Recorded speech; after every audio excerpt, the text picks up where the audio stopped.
Hello everyone. तो आज हम लोग जो शुरू करेंगे वर्क इंजन पावर, जो चैप्टर शुरू किया था हम लोगों ने, उसका लेक्चर नंबर 2। क्लास 11th की फिजिक्स हम लोग शुरू कर चुके हैं। क्लास 12th की फिजिक्स हमारी ऑलरेडी शुरू हो चुकी है। नीट 2022 के लिए हमारा फिजिक्स का क्रैश कोर्स अब प्रॉपर वे में शुरू हो चुका है। बस अब तुमको करना एक काम है कि लेक्चर्स को देखने के साथ साथ प्रैक्टिस भी बहुत ज़रूरी है। कॉन्सेप्ट जो भी सीखें उसकी प्रैक्टिस करना ज़रूरी है। क्वेश्चंस कैसे आते हैं, हम कितने कंफर्टेबल क्वेश्चंस में, टाइम कितने ले रहे हैं, गिवन टाइम में कर पा रहे हैं कि नहीं कर पा रहे, तो सेल्फ असेसमेंट के लिए प्रैक्टिस बहुत ज़रूरी है। ठीक है, तो प्रैक्टिस भी हमको साथ साथ करनी होगी। दूसरी बात, जैसे कि मैंने इसके पहले वाले वीडियो में अनाउंस किया भी था कि हम लोग बहुत जल्दी एक टेस्ट सीरीज भी शुरू करेंगे।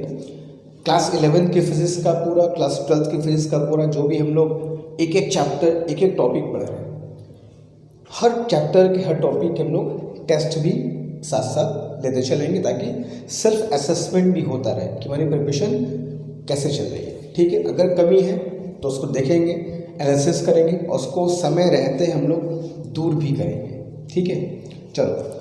तो आज जो हम लोग जो चैप्टर में शुरू किए थे वर्क इंजन पावर, इसका लेक्चर नंबर 1 मैं तुमको, इसके पहले हम लोग लेक्चर नंबर 1 जब पढ़े थे तो उसमें हम लोगों ने बेसिकली वर्क डन की बात किया था ना, कि work done by constant force क्या होता है, work done by variable force क्या होता है। एक चीज़ और मैं तुम सबसे रिक्वेस्ट करूँगा, अपील करूँगा, वॉट एवर जो समझ लो, क्या देखो बैकलॉग मत रखा करो, क्योंकि टाइम ऑलरेडी बहुत कम है। हमारे पास पूरे साल भर का समय नहीं है, गिनती के कुछ दिन बचे हैं। तो ऐसे कंडीशन में हमें बैकलॉग नहीं रखना कि यार अभी चलो 3 लेक्चर्स देखना बाकी है, 4 लेक्चर्स देखना बाकी है। डेली बेसिस पे लेक्चर्स को तो देखते हुए प्रिपेयर करते चलना है, तो फिर क्रैश कोर्स का कोई मतलब नहीं रहता। अभी भी अगर हमारे पास बैकलॉग है तो मतलब प्रिपरेशन हमारा ठीक से नहीं चल रहा है। थोड़ा सा हमको इस बात पर ध्यान देना होगा, डिसिप्लिन होकर के प्रिपरेशन करनी होगी, ये तो कोई फ़ायदा नहीं है फिर। तो डेली बेसिस लेक्चर देखो, तुरंत नोट्स प्रिपेयर करो, प्रैक्टिस करो, टॉपिक को प्रिपेयर करो कंप्लीटली, एकदम बैकलॉग मत रखो। तो जो भी लेक्चर्स आते हैं उनको तुरंत देखो, उनमें डाउट्स है डिस्कस करो, पूछो, तब जाकर के टॉपिक कंप्लीट प्रिपेयर होगा और तुमको उसमें कॉन्फिडेंस आएगा कि इस पर तुम अच्छा खासा वर्क कर चुके हैं। इसके क्वेश्चंस अगर आएंगे तो हमारे कंफर्ट जोन में है, इसको हम ज़रूर अटेम्प्ट करेंगे। रैंडम होकर प्रिपरेशन करोगे तो भीड़ में खो जाओगे। स्टैंड आउट परफॉर्मेंस देना है तो भीड़ से अलग काम करो, एनालिसिस करो कि हम कहाँ फंस रहे हैं, उसको दूर कैसे किया जा सके। बहुत मुश्किल नहीं है, तुम बिलीव करोगे, तुम ये छोटी छोटी चीज़ों को करना शुरू कर दोगे। खुद का मिस्टेक्स को एनालिसिस करना, कैलकुलेशन मिस्टेक है या मैं कॉम्प्रिहेंशन में समय ज़्यादा ले रहा हूँ, क्वेश्चन को समझने में दिक्कत हो रही है मुझको, कैलकुलेशन मेरा प्रॉब्लम है, वीक पॉइंट है। जो भी वीक पॉइंट है एग्जैक्टली उस पॉइंट पे हिट करना है। रैंडम प्रिपरेशन करने से कोई फ़ायदा नहीं होगा। स्पेसिफिकली देखो कि यार हमारा वीक पॉइंट क्या है, हमको वहाँ पर ध्यान देनी है। क्या हमें डिसिप्लिन में कुछ कमी है, क्या रेगुलरिटी हमारी नहीं बन पा रही है, कैलकुलेशन में दिक्कत है, कॉम्प्रिहेंड नहीं कर पा रहे हैं क्वेश्चन, या फालतू में स्ट्रेस ले रहे हैं, यहाँ वहाँ की बातें सोच रहे हैं, कंसंट्रेशन नहीं बन पा रहा है। जो भी प्रॉब्लम हो, हर बच्चे की अपनी स्पेसिफिक प्रॉब्लम हो सकती है, तो उसको तुमको खोजना होगा। और जो तुमको लगे बहुत बेहतर इंसान है, ये मुझको सही सलाह देगा, उससे डिस्कस करो। नहीं मिलता है कोई तो मुझसे डिस्कस करो कि सर ये प्रॉब्लम है, सो कैसे हम लोग सही कर सकते हैं, समय रहते हैं। तो उम्मीद है सब बातों को ध्यान दोगे और प्रिपरेशन पे भी जी जान से अभी भी लगे हो, अब और अच्छे से लगोगे। ठीक है, तो मैं क्या कह रहा था कि 11th-12th की फिजिक्स हम लोग शुरू कर चुके हैं। एक एक चैप्टर के टॉपिक को थॉरोली हम लोग कंप्लीट करेंगे। ऐसा रफली नहीं बस देखा और छू के नहीं, कैसा नहीं है, बहुत थॉरोली कंप्लीट करेंगे। जैसे अब तक किए वैसे करते रहेंगे। तो मैं ये कह रहा था कि हम लोग इस चैप्टर में जो पहला लेक्चर था, बेसिक बातें पढ़े थे कि भाई वेरिएबल फोर्स क्या होगा, कांस्टेंट फोर्स क्या होगा, इनके वर्क डन का फॉर्मूला क्या होता है, कुछ क्वेश्चन प्रैक्टिस के हम लोग करें। आज हम लोग लेकर के इस चैप्टर का जान, सोल कह सकते हो, आत्मा, जिसका नाम है वर्क एनर्जी थ्योरम। ये चैप्टर तो होता क्या, कुछ चैप्टर्स ऐसे होते हैं जिनमें कुछ टॉपिक ऐसे होते हैं जो तुम्हारा पीछा कभी पूरे फिजिक्स में नहीं छोड़ते। अब वर्क एनर्जी थ्योरम, हम लोग वर्क एनर्जी पावर में पढ़ रहे हैं, मगर ये वर्क एनर्जी थ्योरम केवल वर्क एनर्जी पावर की बात नहीं है। ये बहुत चैप्टर्स में, बहुत अलग अलग टॉपिक्स में तुम्हारा पीछा नहीं छोड़ेगा, तुमको ये आता रहेगा, तुमको ये परेशान करता रहेगा। ठीक है, तो वर्क एनर्जी थ्योरम बहुत अच्छा टॉपिक है, बहुत इंपॉर्टेंट टॉपिक है, न सिर्फ इस चैप्टर के लिए, सब्सिक्वेंट चैप्टर्स जो पढ़ोगे वहाँ पर भी अलग अलग टॉपिक्स में इसके यूज़ होंगे। तो कॉन्सेप्ट अगर क्लियर नहीं होंगे, इनके क्वेश्चन सॉल्व करने अगर नहीं आएंगे, अच्छे से इन पर प्रैक्टिस नहीं होगी, तो फिर स्ट्रगल करोगे। इसलिए बहुत ध्यान से इसको आज हम समझेंगे, देखेंगे। बहुत आसान टॉपिक है, प्रैक्टिस करेंगे और अच्छे से वेल प्रिपेयर करेंगे। ठीक है, बात समझ में आ रही है? चलो, तो बिना वक्त ज़ाया किए हम लोग शुरू करते हैं आज का अपना टॉपिक, जिसका नाम है वर्क एनर्जी थ्योरम। चलो शुरू करते हैं। सबसे पहले इसका फॉर्मूला क्या है वो सब तुमको बताने से पहले एक छोटी सी बात तुमको समझाता हूँ। जैसे मान लो कोई बॉडी है, ठीक है, और वो बॉडी बेटा मूव कर रही है, ठीक है, it has got mass, it has got some speed, कुछ मास है इसके पास, कुछ स्पीड है इसके पास। तो जाहिर सी बात है सर, स्पीड भी है, मास भी है, तो पक्का इसके पास कुछ ना कुछ काइनेटिक एनर्जी भी होगी। हाँ जी, बिल्कुल होगी। तो मान लो बच्चों बॉडी है जिसके पास कोई काइनेटिक एनर्जी है और वो मूव कर रहे हैं with some definite kinetic energy. हम लोग जब सेंटर ऑफ मास बच्चों पढ़ रहे थे तो इंटरनल फोर्स, एक्सटर्नल फोर्स के बारे में अच्छे से जान चुके थे, क्या होता है, कैसे होता है। ठीक है, मान लो बच्चों इस बॉडी पर हमने एक एक्सटर्नल फोर्स अप्लाई किया, इस बॉडी पर हमने एक्सटर्नल फोर्स अप्लाई किया और इस फोर्स ने इस बॉडी पर कुछ वर्क किया, इस बॉडी को मूव कराया। ये मूव पहले से करा था, इसने इसको और मोमेंट दिया, मोमेंटम प्रोवाइड किया, मोमेंटम में चेंज लेकर के आया, जो कहना कह सकते हो। तो हमने इस बॉडी पर एक एक्सटर्नल फोर्स अप्लाई किया, उस फोर्स ने इस बॉडी पर कुछ वर्क किया। ठीक है, तो ऐसा कहा जाता है, वर्क एनर्जी थ्योरम ये कहता है कि किसी बॉडी पर जो एक्सटर्नल फोर्स द्वारा जो वर्क डन होगा, बहुत सिंपल सी बात, ध्यान सुनोगे समझ में आ जाएगा। किसी बॉडी पर एक्सटर्नल फोर्स जो वर्क करता है उसको मूव कराने में, उसको डिस्प्लेसमेंट देने में जो वर्क डन करेगा दिस एक्सटर्नल फोर्स, वो वर्क डन उसके काइनेटिक एनर्जी में चेंज को लेकर के आएगा। इसके पास कुछ काइनेटिक एनर्जी पहले से थी, अगर वो नॉट नेसेसरी कि मूव कर रहा होगा तभी काइनेटिक एनर्जी होगी। अगर कोई बॉडी रेस्ट में है तो उसके पास भी काइनेटिक एनर्जी है, that is zero kinetic energy. तो नॉट नेसेसरी कि मूव ही कर रहा हो, रेस्ट में भी हो सकता है, कोई दिक्कत नहीं है। मेन बात जो समझने की है वो ये है कि जब किसी बॉडी पर हम फोर्स लगा करके एक्सटर्नल उस बॉडी पर वर्क डन हम करते हैं, ठीक है, तो हमारे द्वारा जो वर्क डन है, हमारे द्वारा जो फोर्स अप्लाई किया गया है, उसका जो वर्क डन है वो उस बॉडी में काइनेटिक एनर्जी में बदलाव लाता है। जितना हम वर्क डन करेंगे उतना उसके काइनेटिक एनर्जी में चेंज आ जाएगा। तो work done by external force is equal to the change in kinetic energy. Kinetic energy नहीं, चेंज इन काइनेटिक एनर्जी, इस बात को ध्यान रखना। बस यही वर्क की थ्योरम है। फिर सुन लो, जब किसी बॉडी पर हम एक्सटर्नल फोर्स लगा करके हम उस पर वर्क करते हैं तो हमारा जो वर्क है, हमारे द्वारा जो फोर्स लगाया गया, उस फोर्स का जो वर्क डन है वो उस बॉडी में काइनेटिक एनर्जी बदलाव लेकर के आता है। जितना तुम उसे वर्क डन करोगे, 1 जूल, 100 जूल, 1000 जूल, उतना उसके काइनेटिक एनर्जी में चेंज आ जाएगा।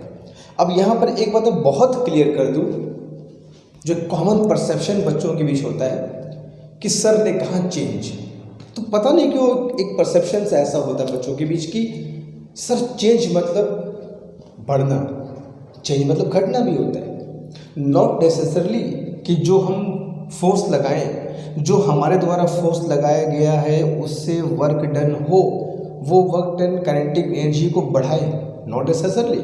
वर्क डन काइनेटिक एनर्जी को घटा भी सकता है। जैसे अगर तुम कोई बॉडी मूव कर रही है किसी डायरेक्शन में और तुमने फोर्स उसके मूवमेंट के अपोजिट डायरेक्शन में अप्लाई किया, ठीक है, like you can give example friction force. तुम मूव करते हो, कोई बॉडी मूव कर रही है on a rough horizontal road, in general friction force का डायरेक्शन मान लो उसके मोशन के ऑपोजिट है। हमेशा मोशन के ऑपोजिट नहीं होता, इन सम केसेस मोशन के लॉन्ग भी होता है, बट मान लो अगर फ्रिक्शन फोर्स मोशन के अपोजिट है, बॉडी को स्लो डाउन कर रहा है, उसके मोशन का अपोज कर रहा है, तो वर्क डन बाय जो फ्रिक्शन फोर्स होगा वो काइनेटिक एनर्जी में कमी लेकर के आएगा, ये नेगेटिव वर्क प्रोवाइड करेगा, काइनेटिक एनर्जी घटा देगा। तो ऐसा नहीं कि हम जो वर्क डन करेंगे हमेशा काइनेटिक एनर्जी बढ़ेगी, उससे घट भी सकती है। अगर तुम्हारा work done negative work done है, उसके मोशन के अपोजिट तुम फोर्स लगाए हो, तुम्हारा फोर्स बॉडी को स्लो डाउन कर रहा है, उसमें डी एक्सलेशन ला रहा है, उसमें रिटार्डेशन ला रहा है, तो तुम्हारा जो वर्क डन होगा वो काइनेटिक एनर्जी को घटा भी सकता है। तो इस बात को बहुत अच्छे से बच्चों समझना कि जो वर्क डन होता है वो काइनेटिक एनर्जी को बढ़ा भी सकता है, काइनेटिक एनर्जी को घटा भी सकता है, डिपेंडिंग ऑन की फोर्स कैसा है, किस किस्म का है, कैसा लगाया जाए, क्या उसका पूरा कंडीशन है। तो व्हाट आई वांट टू से कि घटना बढ़ना is no important, the important thing is change. तो जो भी तुम एक्सटर्नल फोर्स लगाओगे, उस एक्सटर्नल फोर्स का जो वर्क डन होगा वो उस बॉडी के काइनेटिक एनर्जी में चेंज को लेकर के आएगा। जितना तुम वर्क डन करोगे उतना काइनेटिक एनर्जी में चेंज होगा, घट भी सकता है, उतना बढ़ भी सकता है, depending on nature of force, depending on nature of you can से द सर्कमस्टेंसेस कि कैसा पूरा सीन क्रिएट हो रहा है, क्या फोर्स है, किस डायरेक्शन में है, इसके हिसाब से काइनेटिक एनर्जी बढ़ भी सकती है, काइनेटिक एनर्जी घट भी सकती है। तो वी कैन नॉट से कि भाई बढ़ेगा या हमेशा घटेगा। तो व्हाट वी हैव टू से is the change. Whatever work you will do, that will bring the change in kinetic energy of the body। बात समझ में आ रही है? ये सिंपल तुम्हारा एक रफली एक वर्क थ्योरम का एक स्टेटमेंट है। अब इसको हमको प्रूफ करना हो, समझना हो कैसे ये काम करता है, तो इसका एक मैथमेटिकली प्रूफ मैं तुमको दिखाता हूँ, फिर इस पर हम लोग क्वेश्चंस भी करते हैं, ठीक है। चलो, तो सपोज दैट मेरे पास बच्चों एक बॉडी है, ठीक है। इस बॉडी का मास लेट अस सपोज m है and it has initial velocity let us suppose u। मान लो इसका इनिशियल वेलोसिटी u है, ये ऑलरेडी मूव कर रहा है, ठीक है। हमने इस बॉडी पर एक एक्सटर्नल फोर्स अप्लाई किया, ठीक है। हमने इस बॉडी पर एक एक्सटर्नल फोर्स अप्लाई किया और बॉडी को एक डिस्प्लेसमेंट दिया, और वो डिस्प्लेसमेंट दे करके बॉडी को मैं एक पोजीशन से दूसरे पोजीशन पर ले आया और उसकी वेलोसिटी भी चेंज कर गई। बाई फोर्स लगाए हो तो फोर्स से क्या मिलेगा, एक्सेलरेशन, एक्सेलरेशन से क्या चेंज करेगा, वेलोसिटी। तुमने फोर्स लगाकर बॉडी को डिस्प्लेस कर दिया तो force will give acceleration, acceleration will bring change in velocity. तो यहाँ से यहाँ तक आने में वेलोसिटी पक्का कुछ ना कुछ बदली होगी। तो मान लो u से बढ़कर क्या होगी बच्चों, v, ठीक है। And the total displacement is something जिसमें फोर्स को लगाया गया। फोर्स वेरिएबल है, कांस्टेंट है, डज नॉट मैटर, ठीक है, उससे फर्क नहीं पड़ता।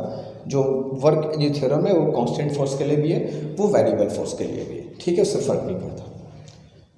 अब ये बताओ, अगर मैं मान लो अगर फोर्स वेरिएबल ही है तो वेरिएबल फोर्स में क्या करते थे हम लोग, पूरा वर्क डन कैसे निकालते थे, कुछ याद आ रहा है? हम लोग क्या करते थे सर, छोटा सा एक डिस्प्लेसमेंट लेते थे।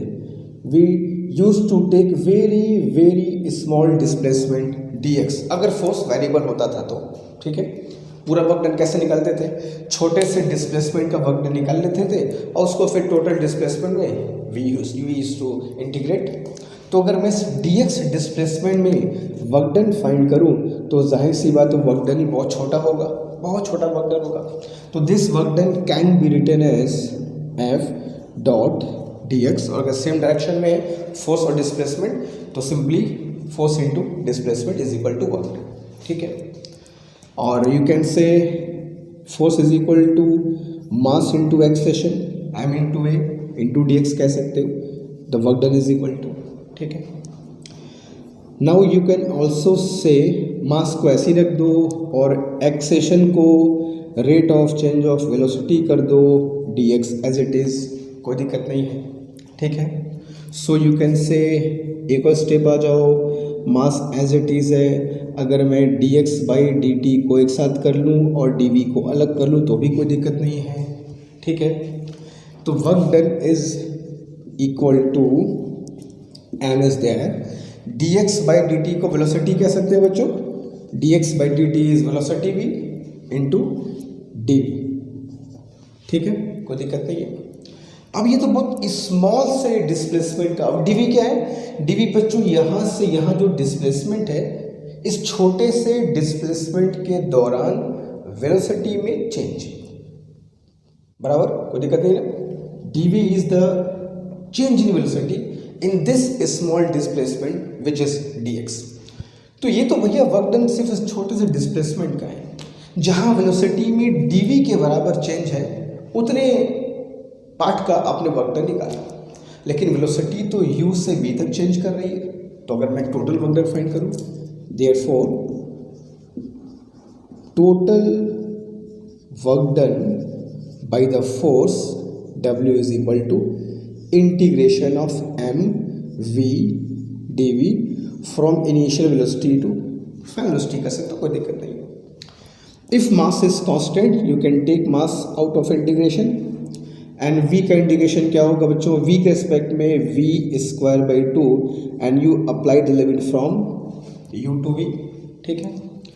तो w is equal to m by 2 बाहर ले लिया, एक बार upper limit minus lower limit कर दिया, कोई दिक्कत नहीं है।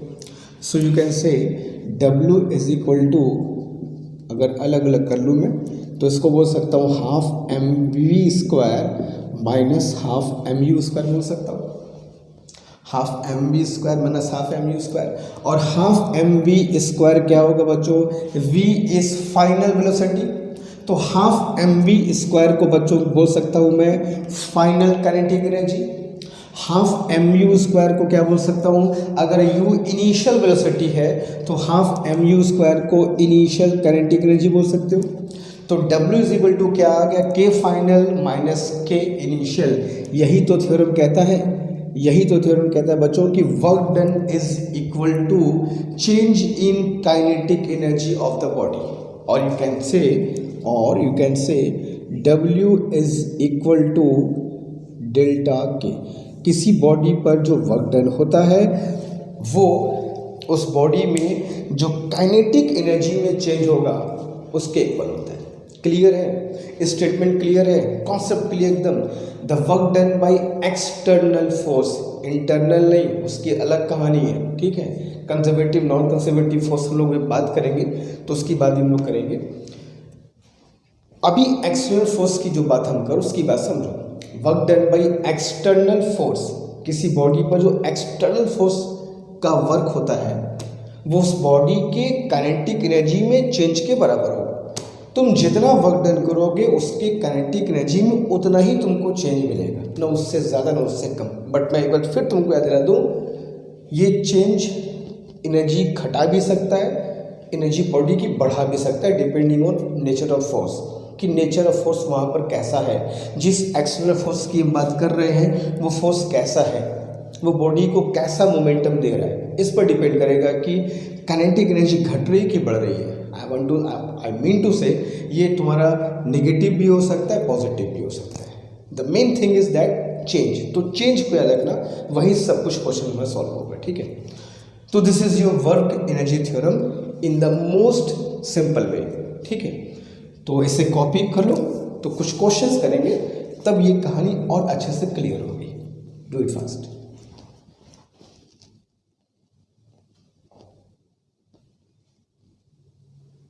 तो चलो बच्चों क्वेश्चन नंबर 1 देखते हैं। इस पे क्वेश्चन क्या कह रहा है, क्योंकि पढ़ना एक चीज़ है और जब तक उसको अप्लाई नहीं करेंगे तब तक वो चीज़ तुमको समझ में नहीं आएगी। तो इसलिए मैं कहता हूँ कि जो भी हम लोग यहाँ पढ़ते हैं उसकी प्रैक्टिस करना बहुत ज़रूरी है, ताकि उस पर एक अच्छा कमांड बन सके कि इसके क्वेश्चन आएंगे तो हम लोग कर लेंगे। और वो कैसे होगा? वो सिर्फ और सिर्फ प्रैक्टिस से होगा। जितने अधिक से अधिक क्वेश्चन प्रैक्टिस कर सकोगे तुमको उतना फायदा होगा। ठीक है, चलो। तो कह रहा है कि a body of mass 3 kilogram moving with velocity this much. एक 3 किलोग्राम मास की बॉडी है जो इनिशियली किसी वेलोसिटी से मूव कर रही है। अच्छी बात है। वेलोसिटी कितना दिया इसका initial? 3i cap plus 4j cap metre पर सेकेंड इज द वेलोसिटी। ठीक है। And external force is applied on it. इस पर एक एक्सटर्नल फोर्स अप्लाई करते हैं और वो एक्सटर्नल फोर्स करता क्या है? जाहिर सी बात है, फोर्स होगा तो कुछ ना कुछ करेगा ही। And that force brings the change in velocity. वो फोर्स उसके वेलोसिटी में चेंज को लेकर के आता है। तो जो velocity 3i cap plus 4j cap थी वो अब कितनी हो गई? 5i cap plus 6j cap. तो पूछा है कि work done by the force will be. जो फोर्स अप्लाई किया है उसका वर्क डन क्या होगा? तो अब देखो यहाँ पर एक बात ध्यान रखना। अब जैसे फॉर एग्जाम्पल इस बात को समझना बहुत ज़रूरी है तुम्हारे लिए। होता क्या है मालूम है? एक बच्चे के साथ सबसे बड़ी प्रॉब्लम क्या होती है पता है? पढ़ाई करते वक्त अभी यहाँ तुमको पता है कि सर वर्क एनर्जी थ्योरम पढ़ा है, तो जो क्वेश्चन सर कराएंगे वो इलेक्ट्रिक फील्ड का क्वेश्चन तो होगा नहीं, मैग्नेटिक फील्ड का तो होगा नहीं, वेक्टर्स का होगा नहीं, रोटेशन का होगा नहीं। अरे वर्क एनर्जी चैप्टर में भी पता है कि वर्क एनर्जी थ्योरम का ही होगा। तो यहाँ पे तुम्हारी चीज़ें आसान हो जाती हैं क्योंकि तुम पहले से मान दो कि सर थ्योरम पढ़ा रहे हैं तो इस क्वेश्चन में थ्योरम ही लगाना है। लेकिन जब तुम एग्ज़ाम में जाते हो तो वहाँ तो तुमको नहीं पता कि ये क्वेश्चंस में हमें करना क्या है। तो यहाँ के सिचुएशन को एग्ज़ाम के सिचुएशन से एकदम अलग होता है। यहाँ तो फर्स्ट से समझ में आए सर क्या है, सर जो पढ़ा रहे हैं, जो पढ़ा है सर ने क्वेश्चन भी उसी पर होगा। एग्ज़ाम में तो पता होता नहीं। अब ये क्वेश्चन शायद एग्ज़ाम में आ जाए, बहुत बच्चे कन्फ्यूज़न में आ सकते हैं इस क्वेश्चन होगा कैसे सर, वर्क डन पूछा है। तो हमेशा तुमको ये सोच कर नहीं बैठना है कि सर जो ने पढ़ाया है उसी पर क्वेश्चन होगा। इधर फ्री होके सोचना है। अब जैसे मुझको वर्क डन पूछा तो वर्क डन तो हम लोग लेक्चर नंबर 1 में पढ़ चुके थे, work done by variable force और कांस्टेंट फोर्स। तो जब भी तुमसे वर्क डन पूछा तो तुम्हारे दिमाग में दो बात आना चाहिए कि यार वर्क डन का तो सर ने 2 फॉर्मूले पढ़ाया है। एक होता है इंटीग्रेशन वाला f dx x1 to x2, और वर्क डन तो ये भी होता है work done is equal to change in kinetic energy. तो कहीं भी अगर तुमसे बेटा वर्क डन पूछे किसी भी क्वेश्चन में जनरल, तो सबसे पहले तुम्हारे दिमाग में ये 2 बातें आनी चाहिए कि यार कहीं वो थ्योरम से तो सॉल्व नहीं हो सकता, W is equal to delta K, या जो ट्रेडिशनल फॉर्मूला था इंडिकेशन वाला कहीं वहाँ से सॉल्व नहीं हो सकता। तो व्हाट आई वांट टू से कि सिर्फ उस टॉपिक पर फोकस्ड होकर बस सोचना। जो जब भी तुम पढ़ा कोई पढ़ा तो हमेशा उसके आसपास जो तुम जानते हो, पहले जो सीखे हो उस बातों को भी अप्लाई करना कि तुमको ये एक ब्रॉडर सेंस में सोचने की शक्ति तुम्हारे अंदर डेवलप हो। वरना क्या है सर वर्क के थ्योरम पढ़ा रहे हैं, क्वेश्चन भी उसी का होगा, जो लगाते हैं W is equal to delta K. ऐसा नहीं, ब्रॉडर सेंस में सोचो, जो पढ़े हो, जो चीज़ें सीख चुके हो पहले, वहाँ से अप्लाई करो। तो हम लोग से वर्क डन पूछा, वर्क डन तो लेक्चर नंबर 1 में ही पढ़े थे हम लोग, इंडिकेशन वाला फॉर्म। तो अगर मैं पूछूं कि the work done will be, यहाँ पर 2 बताना चाहिए कि या तो सर इंडिकेशन से करें वर्क डन का वो ट्रेडिशनल फॉर्मूला, या तो थ्योरम से करें। नॉट नेसेसरी कि थ्योरम आज पढ़ा रहा हो तो आज सारे क्वेश्चन थ्योरम से ही करेंगे, तुमको सोचना चाहिए। तो ये ब्रॉडर सेंस में सोचोगे तो तुमको पढ़ने में फ़ायदा होगा, आसानी होगी। एग्जाम में तुमको नहीं पता होता कि ये 14वां क्वेश्चन वर्क थ्योरम पर होगा, ये 17वां क्वेश्चन इलेक्ट्रिक फील्ड पे होगा। देखना पड़ता है कैसे होगा, क्या उसमें लगाना होगा, क्या कॉन्सेप्ट लगेगा उसमें। तो ये 2 बात तुमको सोचना होगा कहीं भी वर्क डन तुमसे पूछा था कि यार फॉर्मूलास लगाए इंडिकेशन वाला या थ्योरम लगाए। अब किसी क्वेश्चन में ये लगेगा, कहीं ये लगेगा, कहीं पे दोनों भी लग जाते हैं। तो अब यहाँ अगर तुमको मैं बताऊँ तो तुमको लग रहा है कि इनिशियल वेलोसिटी पता है, फाइनल वेलोसिटी पता है। तो इनिशियल वेलोसिटी पता है, फाइनल वेलोसिटी पता है, तो एनर्जी में तो वेलोसिटी का यूज़ होता ही है। प्लस हम इस पूरे क्वेश्चन में जो फोर्स लगाया गया उस फोर्स के बारे में कुछ नहीं पता, तो फोर्स के बारे में नहीं पता तो फोर्स तुम रख कर कैसे निकालोगे, डिस्प्लेसमेंट कहाँ से कहाँ आ रहा है वो भी नहीं पता। तो जो फॉर्मूले तुम पढ़े हो उसको एक बार रिकॉल कर लो, फिर देखो कि यार नहीं ऐसा नहीं हो सकता। तो यही पढ़ने का सही तरीका होता है, वरना फिर रटा रटाया ज्ञान बढ़ता रहेगा और बच्चों ऐसे ही हमेशा परेशान होते रहेंगे। ठीक है, तो मुझको पता चल गया कि भाई यहाँ वर्क डन वाले फॉर्मूले से तो काम नहीं बनेगा, क्योंकि force is not given and not the displacement, लेकिन वेलोसिटी में बदलाव दिया हुआ है तो काइनेटिक एनर्जी में बदलाव निकाल सकते हैं। Theorem is more preferable in this question.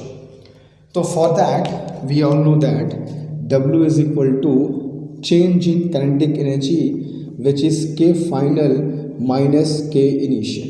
ठीक है, and K final is half mv square minus half mu square कह सकते हो। K final minus K initial, उसके लिए हमको निकालना होगा बेटा फाइनल वेलोसिटी और इनिशियल वेलोसिटी के मैग्नीट्यूड्स। तो मैग्नीट्यूड्स की बात करोगे तो u वेक्टर फॉर्म में कितना दिया है तुमको 3i cap plus 4j cap. इसका मॉड में अगर निकालूं तो स्क्वायर रूट ऑफ कितना आएगा बच्चों 9 प्लस 16 दैट इज 5 मीटर पर सेकेंड। हमको तो मॉड से मतलब है ना कि भाई मॉड कितना था वेलोसिटी का। सिमिलरली फाइनल वेलोसिटी का मैग्नीट्यूड कितना होगा, फाइनल वेलोसिटी का magnitude under root 5i plus 6j cap है, तो 25 plus 36 and you will get root 61 metre पर सेकेंड। तो ये हमको पता करना होगा कि भाई इनिशियल वेलोसिटी का मैग्नीट्यूड क्या था, फाइनल वेलोसिटी का मैग्नीट्यूड क्या था। क्लियर है, आप पुट कर दो। Now you can take m common ले सकते हो and v square minus u square as it is.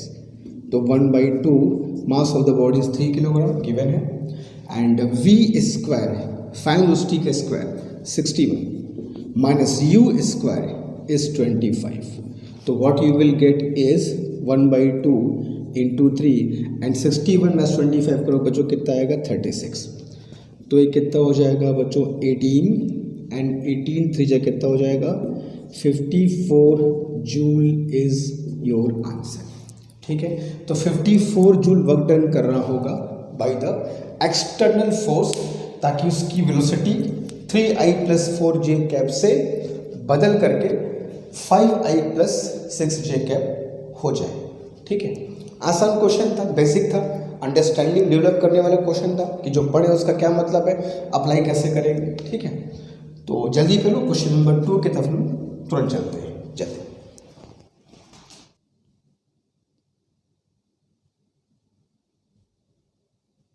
Okay, तो क्वेश्चन नंबर 2 की तरफ चलते हैं। क्वेश्चन नंबर 2 क्या कह रहा है, आज जो भी हम क्वेश्चन करेंगे इसी थ्योरम पर करेंगे, ये क्लियर है। बट जैसे कि मैंने तुमको अभी कहा कि एग्जामिनेशन में हमेशा तुमको ये चीज नहीं मिलेगी, तो कभी भी क्वेश्चन को सोचो एकदम ब्रॉडर सेंस में सोचो, किस क्वेश्चन को कैसे सॉल्व कर सकते हैं। जो जो पढ़े सब लोग सप्लाई कर दो। ठीक है, वो अपने प्रैक्टिस करोगे सब समझ में आता जाएगा।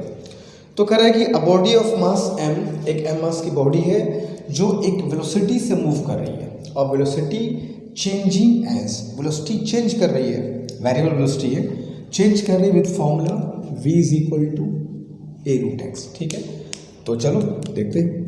कह रहे बच्चों m मास की एक बॉडी है, अच्छी बात है, कोई दिक्कत नहीं है। m मास की बॉडी है और मूव कर रही है with velocity a square root of x, जहाँ a कांस्टेंट है और x उसका डिस्प्लेसमेंट है, किसी ओरिजिन के रिस्पेक्ट में दिया होगा डिस्प्लेसमेंट है।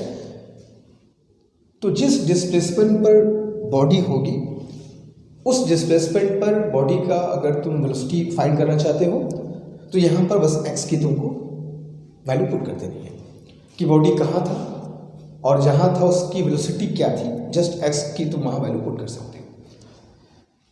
ठीक है, देखेंगे आगे। Where a is constant in axis displacement, find work done on the body in moving it from x is equal to 0 to x equal to d। Body को x इक्वल टू 0 से x is equal to d तक हमको move कराना है, और इस move कराने में बॉडी पर कितना वर्क डन करना होगा वो हमको फाइंड करना है। तो सपोज दैट जहाँ से मैंने बॉडी को उठाया ये x इज इक्वल टू 0 है। ठीक है, और इस बॉडी को मैं कुछ दूर तक मूव कराया, कितना फोर्स लगाया, कैसा फोर्स लगाया, कुछ पता नहीं है, बस ये पता है कि x इज इक्वल टू 0 से उसको डिस्प्लेस मैंने कर दिया बच्चों x is equal to d तक। ठीक है, अब इन दोनों पोजीशन पर, इनिशियल और फाइनल पोजीशन पर, अगर मुझको वेलोसिटी पता करना हो कि बॉडी का वेलोसिटी कितना था, तो जैसे x इज इक्वल टू 0 पर अगर बॉडी स्टार्ट करता है, जब उसका डिस्प्लेसमेंट 0 था, मुझको पता करना उसकी वेलोसिटी कितनी होगी, तो x इक्वल टू 0 में यहाँ रखता हूँ। तो therefore initial velocity is equal to कितना मिल गया बच्चों, 0। सिंपल, x इक्वल 0 पुट कर दो। और अगर मुझको पता करना हो कि जब x इक्वल टू d पर पहुंचा तो उसकी वेलोसिटी कितनी थी, तो अगर मैं यहाँ ये पता करना चाहूँ तो v इज इक्वल टू क्या होगा, a अंडर रूट d, ये पता हो गया। तो मुझको ये पता हो गया कि उसकी इनिशियल वेलोसिटी क्या थी, उसकी फाइनल वेलोसिटी क्या थी। वर्क डन पूछा है, कहीं भी तुमको वेलोसिटी दे कि भाई वेलोसिटी इनिशियल ये है, फाइनल ये है, तुमको लगे कि यार हम इनिशियल वेलोसिटी फाइनल वेलोसिटी पता कर सकते हैं, तो समझ जाना कि तुमको वर्क एनर्जी थ्योरम ही लगाना है। किसी भी क्वेश्चन में अगर तुमको लगे कि I can find initial velocity and final velocity very very easily, समझ जाना कि तुम्हारा वर्क एनर्जी थ्योरम से काम होने वाला है। ठीक है, तो अब तुमको वेलोसिटी मिल गई, फाइनल वेलोसिटी मिल गई इनिशियल। तो as per the work energy theorem W is equal to final kinetic energy minus initial kinetic energy. हमेशा फाइनल प्लस इनिशियल करेंगे, हमेशा फाइनल प्लस इनिशियल। कभी कभी निगेटिव भी आ सकता है, आने देना, उसका अपना मतलब होगा कि भाई उतना काइनेटिक एनर्जी घटी है, वर्क डन तुमने जो अपोजिट डायरेक्शन में किया है। फोर्स का नेचर कुछ ऐसा है कि एनर्जी घटा रहा है, तो if it comes negative, let it come. तो W is equal to K final is half mv square, K initial is half mu square. तो हाफ mv स्क्वायर कितना होगा बच्चों, half m is there, v square will be a square d, और initial kinetic energy will be 0 क्योंकि initial speed 0 है। Therefore work done by the force is half m a square into d, that is your answer. ठीक है, simple है question है, कोई दिक्कत नहीं है। ऐसे ही क्वेश्चन तुमको मिलेंगे, तुमको वो तुमसे कॉन्सेप्ट जानना चाहता है, तुम कॉन्सेप्ट तुमको पता है कि नहीं, लंबे लंबे कैलकुलेशन तुमको टाइम वेस्ट तुम्हारा नहीं करेगा। ठीक है, तो बातों को समझो, हमसे क्या पूछा जाएगा, क्या हमको जानना चाहिए। ठीक है, तो जल्दी करो, क्वेश्चन नंबर 3 की तरफ तुरंत चलते हैं, डू इट।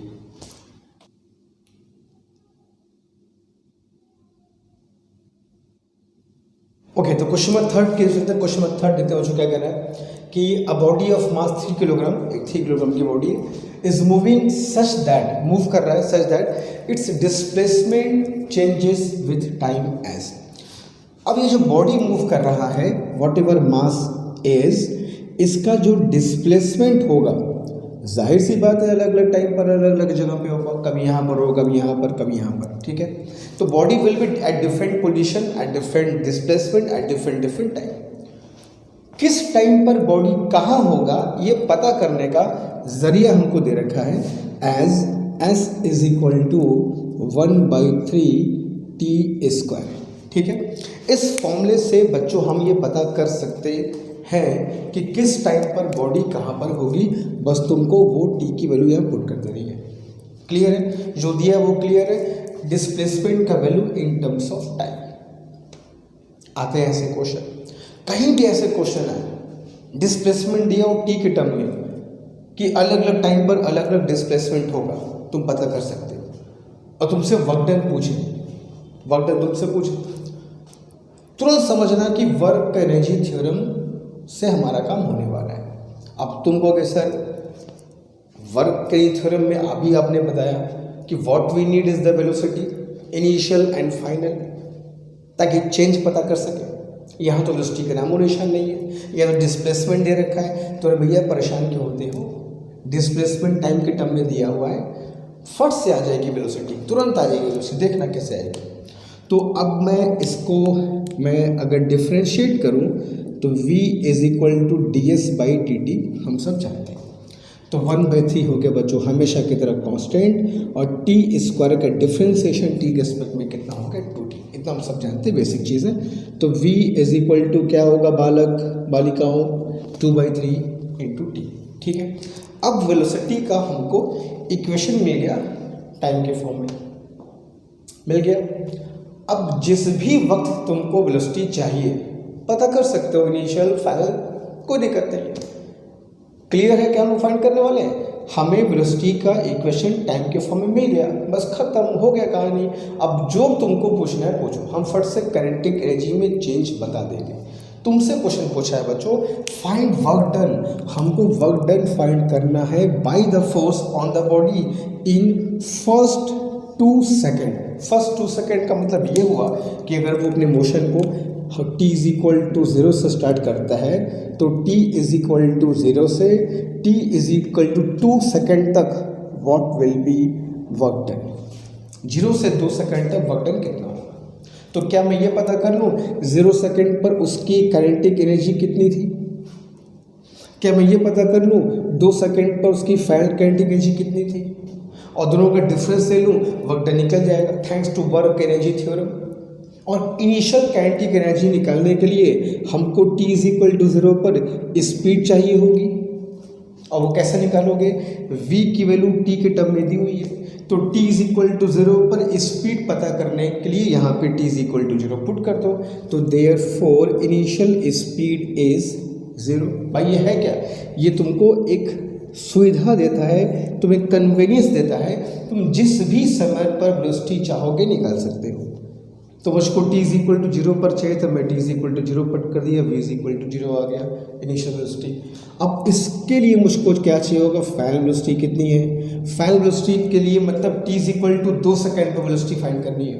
अब t is equal to 2 second पर वेलोसिटी कितनी है, या t is equal to 2 second put कर दो, तो देयरफॉर 2 2 जा 4 and final velocity will be 4/3 meter पर सेकेंड, बराबर।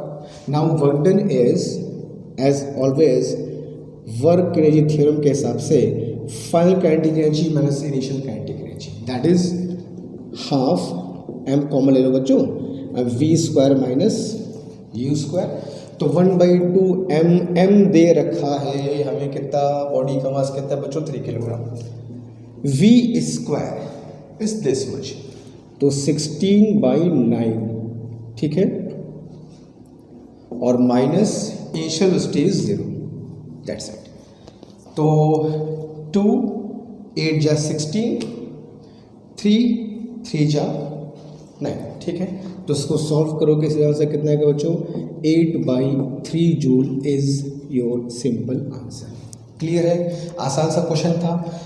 तो हमें ऐसे क्वेश्चन में कहीं भी अगर डिस्प्लेसमेंट तुमको टाइम के टर्म्स में दे, ठीक है भाई, इस डिस्प्लेसमेंट पर ये इस टाइम पर ये डिस्प्लेसमेंट है, तुम पता कर सकते हो। तो फर्स्ट समझना कि डिफरेंशिएट करके वेलोसिटी हम पता कर सकते हैं in terms of T, and when you get velocity in terms of T सारा काम तमाम, वहीं पर तुम्हारा क्वेश्चन खत्म हो गया। तो अप्रोच को समझो कि क्या दिया होगा तो समझ जाना है कि क्या करना है। The main thing is approach, कि क्वेश्चन में ये दिया है तो ऐसे करना चाहिए, क्वेश्चन में वो दिया है तो ऐसे करना चाहिए, क्वेश्चन में ये नहीं दिया है तो ये नहीं करना चाहिए। That is the main thing. अगर तुम ये समझ जाते हो क्वेश्चन में क्या देने पर हम लोग शुरुआत कैसे करनी है, क्या नहीं दिया है तो वो काम नहीं करना है, यू बिलीव इट, आधा काम तुम्हारा वहीं पे खत्म हो जाएगा, आधी मुश्किल तुम्हें खत्म हो जाएगी। तो उसके लिए प्रैक्टिस बहुत जरूरी है, क्वेश्चन को कंप्रीहेंड करना बहुत जरूरी है। ऐसे क्वेश्चन से रोज रूबरू होना जरूरी है। यार हम मिल तो चुके हैं, अभी परसों क्वेश्चन किया तो था, आज एग्जाम में आ गया, देखते हैं क्यों नहीं होता है। जिंदगी में पहली बार जब तुम क्वेश्चन एग्जामिनेशन हॉल में देखोगे तो होगा कैसे? बोलो, ऐसा होगा? जब तुम जिंदगी में किसी क्वेश्चन को पहली दफ़ा एग्जाम में देखोगे तो कैसे होगा फिर? You have to be prepared for every type of questions. Cricket का खेल होता है, नेट प्रैक्टिस क्यों करते हैं बैट्समैन? जरा मुझको बताओ, क्यों करते हैं नेट प्रैक्टिस? कि बॉल जैसी आएगी हमको तैयार है, बाउंसर को डील कैसे करना है, यॉर्कर कैसे फेस करनी है, शॉर्ट पिच गेंद कैसे मारनी है। बड़े बड़े प्लेयर नेट प्रैक्टिस करते हैं। सचिन तेंदुलकर 20-20 साल क्रिकेट खेल लिए, उसके बावजूद जब खेलते थे 20-20 साल वो क्रिकेट खेल लिए, फिर भी नेट प्रैक्टिस करते थे। हम लोग क्या है, हम तो पहली बार एग्जाम देने जा रहे हैं, जो बंदा 20 साल क्रिकेट खेला हो फिर भी नेट प्रैक्टिस कर रहा है, कल के गेम में बढ़िया करना है, you need to get motivation from these people around us. बाहर नहीं जाना है, मंगल ग्रह पे नहीं जाना, आसपास को जो हज़ारों लोग मिलेंगे जो दिन प्रतिदिन अपने ऊपर मेहनत करते हैं, अपने ऊपर काम करते हैं, अपने लिए काम करते हैं। यू हैव टू थिंक, ठीक है। खैर एनीवे, जल्दी इस क्वेश्चन को कर लो। क्वेश्चन नंबर 4 हम लोग शुरू करते हैं, ठीक, डू इट फर्स्ट।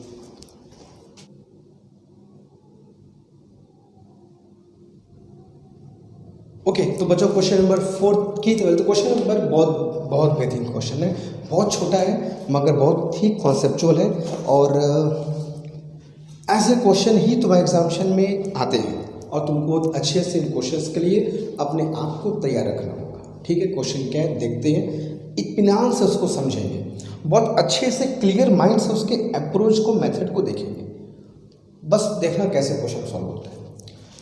कह रहा है कि a body has mass 1 kilogram, अच्छी बात है, दोनों क्या फ़र्क पड़ता है। A body has mass 1 kilogram. अब इस बॉडी को चैन से हम नहीं रहने देंगे और फोर्स लगाएंगे, ठीक है। The body has mass 1 kilogram, मगर तुमको हम चैन से नहीं बैठने देंगे, तुम्हारे ऊपर फोर्स लगाएंगे और वो भी ऐसा फोर्स लगाएंगे जो टाइम के साथ बदलता रहेगा, ठीक है। The force changes with time as F is equal to 60। ये जो फोर्स बॉडी पर मैं लगाऊंगा, ये बॉडी पर लगाया गया फोर्स बच्चों वेरिएबल फोर्स है, F इज इक्वल टू 60। और अब तुमको अगर याद हो तो मैंने क्या बताया था कि वेरिएबल फोर्स की पहचान क्या होगी। जब हम लोग इसके पहले लेक्चर में work done by variable force पढ़े थे तो तुमको मैंने वहाँ क्या बताया था बच्चों ना कि वेरिएबल फोर्स की पहचान ये होगी कि मोस्ट ऑफ द टाइम ये तुमको as a function of displacement या as a function of time, ये दो चीज़ों के फंक्शन के रूप में तुमको दिया जाएगा। या तो फोर्स की वैल्यू डिस्प्लेसमेंट के साथ चेंज करेगी या तो फोर्स की वैल्यू क्या होगी बच्चों, टाइम के साथ चेंज करेगी। यही इसकी मेन पहचान होगी, ठीक है। तो यहाँ जो फोर्स की वैल्यू है वो टाइम के साथ चेंज कर रही, मतलब सीधी सी बात है, force is variable. Variable force का हम लोग वर्क डन निकाल चुके हैं, कोई दिक्कत की बात नहीं है, एकदम घबरा, ठीक है। तो फोर्स इज वेरिएबल। जिस सेकंड पर तुमको वर्क फोर्स पता करना है कि भाई इतने टाइम पर बॉडी पर फोर्स कितना लग रहा है, 2 सेकंड पर बॉडी पर फोर्स कितना है, 10 सेकंड पर बॉडी पर फोर्स कितना है, 5 सेकंड पर बॉडी पर फोर्स कितना है, यहाँ पर टी की वैल्यू पुट कर दो, क्लियर है। तो फोर्स इज वेरिएबल। लेकिन हमको फोर्स थोड़ी पता करना है कि 2 सेकंड पर फोर्स कितना है, 4 सेकंड में फोर्स कितना, थोड़ी दूर से पूछेगा। तो पूछा है इफ एक चीज और दे रखा है, if initial velocity of the body is 0। जब बॉडी चलना शुरू करता है तो उसकी इनिशियल वेलोसिटी क्या है, 0। ये क्वेश्चन दे रखा है। Find work done, work done find करना है by the force in t is equal to 1 second. t is equal to 1 second में बॉडी पर जो फोर्स लगाए हो उसने कितना वर्क डन किया। अब दिमाग थोड़ा सोचो, t इज इक्वल टू 0 से t is equal to 1 second तक का हमको वर्क डन पूछा है, या t इज इक्वल टू 0 पर वेलोसिटी हमको पता है, u इज इक्वल टू 0 है, कब की वेलोसिटी है ये, u इज इक्वल टू 0 है बच्चों, t इज इक्वल टू 0 पर, that is meaning of initial. तो t इज इक्वल टू 0 पर u इज इक्वल टू 0 हमको पता है। तो अगर मुझको t is equal to 1 second पर वेलोसिटी पता हो जाए तो मैं फाइनल काइनेटिक एनर्जी और इनिशियल काइनेटिक एनर्जी पता कर लूँगा, मास का टेंशन नहीं है, बराबर। अगर मुझको t is equal to 1 second पर वेलोसिटी पता चल जाए तो क्या हमारा काम हो जाएगा, बिल्कुल हो जाएगा सर। अगर t is equal to 1 second पर आपको वेलोसिटी मिल गई, यानी कि आपको t is equal to 1 second पर काइनेटिक एनर्जी मिल गई, और t is equal to 0 second पर काइनेटिक एनर्जी 0 है। तो दोनों काइनेटिक एनर्जी का चेंज ले लीजिएगा और w is equal to delta के कर देंगे, कहानी खत्म। अप्रोच सोचो, क्वेश्चन को अटेम्प्ट करने के पहले वर्चुअली यहाँ सॉल्व कर लो कि यार ऐसा होगा, ये करेंगे वो करेंगे वो करेंगे, आ जाएगा। सोचो, इमेजिन करो कि क्या रास्ता पकड़े कि आंसर आ जाए। आंसर मतलब एटलीस्ट रास्ता तो खोज लो कि ये करेंगे तो वो आएगा, वो करेंगे वो आएगा, वो करेंगे वो आंसर आ जाएगा, बस उस रास्ते को पकड़ लो। यही अप्रोच होता है। रेंडर है यार, चलो mass 1 kilogram, v is equal to ये कुछ लोग बस लिखते रहते, लिखते। सोचो कि इसको सॉल्व कैसे करें।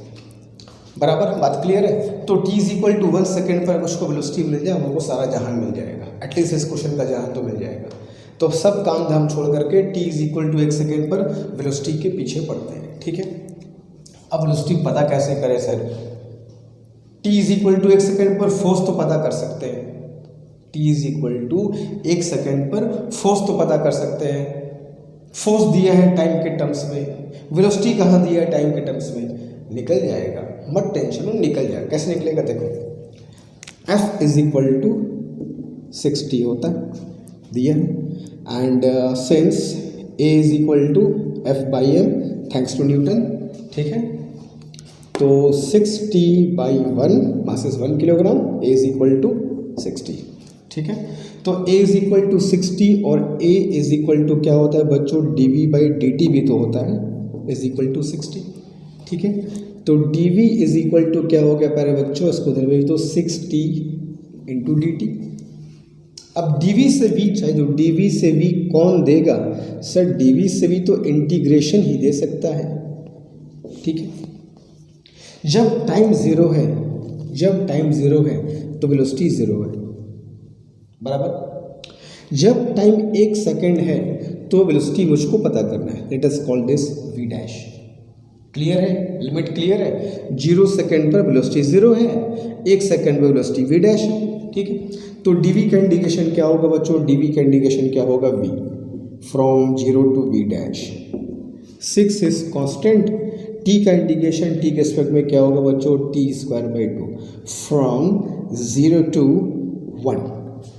क्लियर है, तो एक बार upper limit minus lower limit is equal to 3t square, एक बार 1 पुट किया माइनस 0, तो what you will get is 3 metre पर second is the velocity at t is equal to 1 second. यहाँ तक क्लियर है? ठीक, अब हमसे पूछा था बच्चों वर्क डन, तो work done is k final minus k initial. k final is half mv square minus 0। ये 0 कहाँ से आ गया sir? t is equal to 0 पर तो स्पीड 0 है, काइनेटिक 0 होगी। अब इसको यहाँ सॉल्व कर लो तो कितना हो जाएगा? Half work done is equal to half, mass कितना है बच्चों? 1, और v कितना निकाल चुके हो? 3 का स्क्वायर 9, तो w is equal to 9/2 that is 4.5 joule is your answer. Clear है, तो 4.5 जूल इज द आंसर। बहुत सिंपल क्वेश्चन है। ठीक है, अप्रोच इज इम्पॉर्टेंट कि वर्क एनर्जी थ्योरम से क्वेश्चन कैसे आते हैं और हमको अप्रोच कैसे करना है। अब इन सब क्वेश्चंस की, ऐसे क्वेश्चंस की जितना झोर के प्रैक्टिस कर जाओ उतना तुमको कॉन्फिडेंस आ जाएगा। ठीक है, तो ये है क्वेश्चन नंबर 4। जल्दी कर लो इसको, क्वेश्चन नंबर 5 की तरफ तुरंत चलेंगे जल्दी।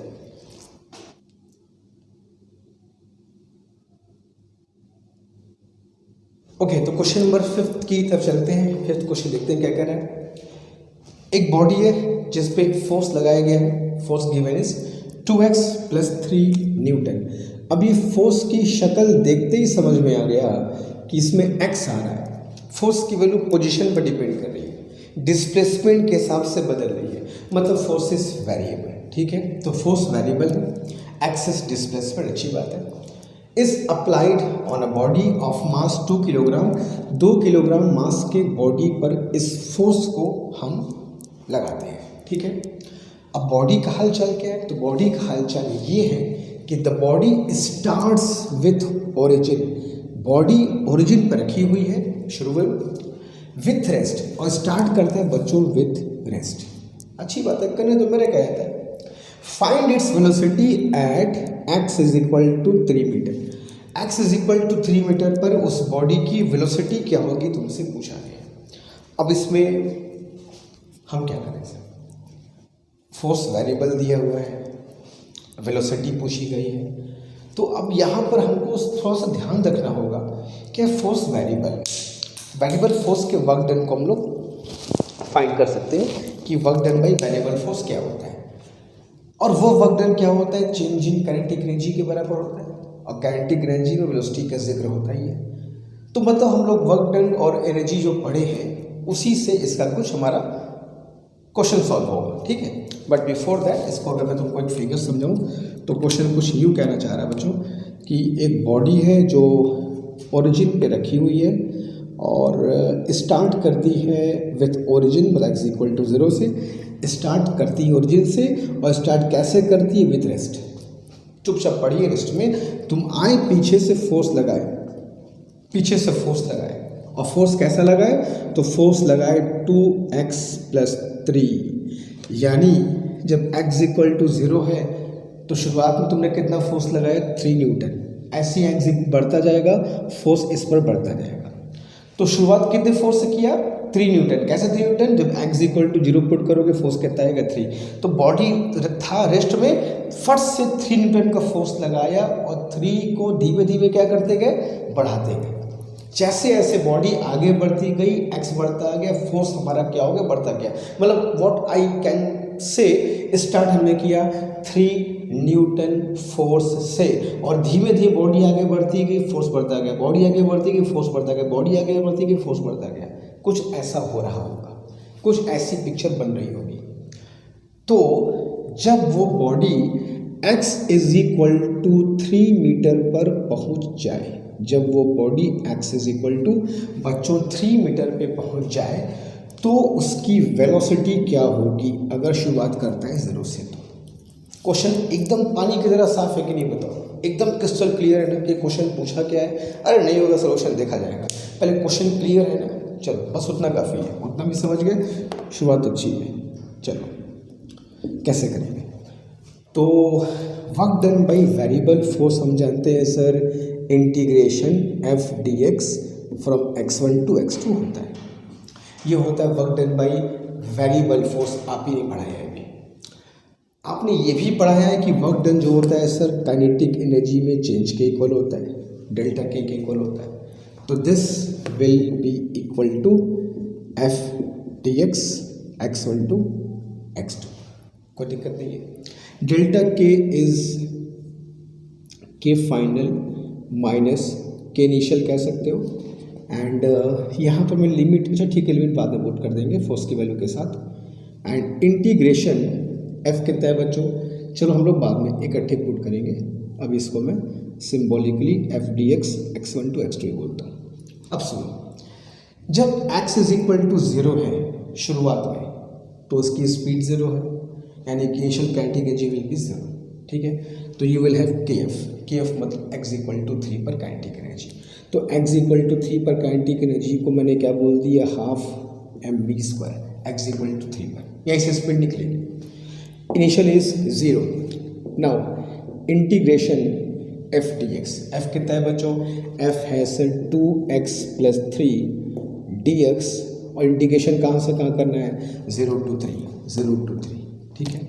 तो what you will gate, ½ mv² = 2x का इंटीग्रेशन क्या होगा बच्चों, x²/2 प्लस 3 का इंटीग्रेशन 3x, कहाँ से कहाँ तक, फ्रॉम 0 to 3। यहाँ तक क्लियर है। मास कितना दिए बॉडी का बच्चों 2, तो मास कितना हो गया 2 × v²। एक बार मैं अपर लिमिट पुट करूँ तो 3 का स्क्वायर 9, क्लियर है, प्लस 3 3 जा कितना हो जाएगा 9, और ये 0 पुट करोगे 0 हो जाएगा, एकदम क्लियर। एक बार अपर लिमिट 3² + 3 9 - 0, तो यू गॉट दिस v² = 9 + 9 18। तो v = क्या आ गया बच्चों, √18। तो v = कह सकते हो 3√2 metre per second will be the velocity of the body at x = 3 metre. अब इस क्वेश्चन में क्या है, अब इस क्वेश्चन में दोनों चीज़ें, हमको work done by variable force का अप्लाई करना पड़ा फॉर्मूला, और वर्क डन बाई मुझको क्या करना पड़ा, चेंज इन काइनेटिक एनर्जी भी करना पड़ा। तो ऐसे क्वेश्चन भी आएंगे जहाँ तुमको दोनों चीज़ अप्लाई करनी पड़ेगी, work done by variable force and work done equal to change in kinetic energy, ठीक है। तो बेसिक क्वेश्चन ऐसे होंगे, एग्जाम में तुमसे पूछे जाएंगे। द मेन थिंग इज, जो मैं हमेशा कहता हूँ, अप्रोच मेथड, शुरुआत क्वेश्चन की कैसे करेंगे, वही सबसे इम्पोर्टेंट बात है, ठीक है। तो जैसे इस क्वेश्चन को कर लो, फिर हम लोग आगे चलते हैं। Do it fast.